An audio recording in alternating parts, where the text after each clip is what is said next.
सुनेत्रा पवार विमान अपघात अर्थ खात्यावर बोलत नाहीत। इंदिरा गांधींप्रमाणे सुनेत्रा पवारांनी दुर्गा होऊन दाखवावं।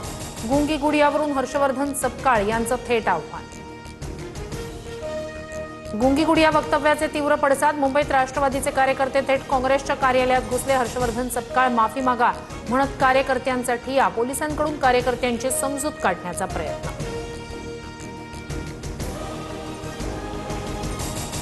सुनेत्रा पवार अजून किती दिवस गुंगी गुडिया बनून राहणार? बीडमधील पत्रकार परिषदेतील व्हिडिओ पोस्ट करत काँग्रेसची टीका। धनंजय मुंडे बीडचे हुकुमशहा, काँग्रेसचा निशाणा। काँग्रेसच्या मनात महिला उपमुख्यमंत्र्यांबाबत द्वेष। टीका करताना काँग्रेसनं आधी स्वतःकडे पाहावं। धनंजय मुंडेंचा घणाघात। तर याआधीही माझ्या विरोधात अनेक मीडिया ट्रायल आणि ट्रोल। मुंडेंचं भाष्य। गुंगी गुडिया बोलणं गैर नाही। इंदिरा गांधींनाही गुंगी गुडिया म्हटलं जायचं। बीडमधील कायदा सुव्यवस्थेच्या प्रश्नावर पत्रकाराला शांत करणारा नेताच गुंड। रोहित पवारांचा धनंजय मुंडेंवर निशाणा।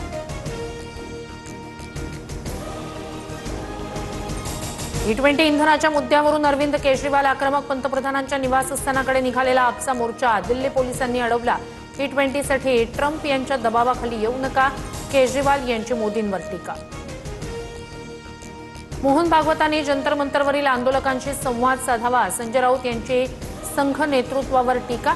तर राऊतांसाठी आदित्य आणि अमित ठाकरेस जेनझी। नवनाथ बन यांचं प्रत्युत्तर। बीजेपीचे संस्थापक अभिजित दिपके यांच्या विरोधात दिल्ली पोलिसात तक्रार।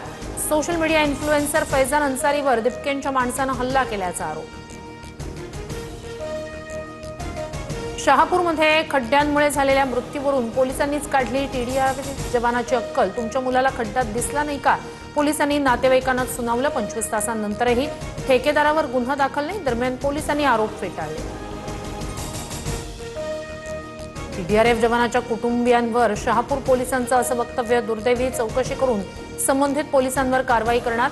गृहराज्यमंत्री योगेश कदम यांची माहिती।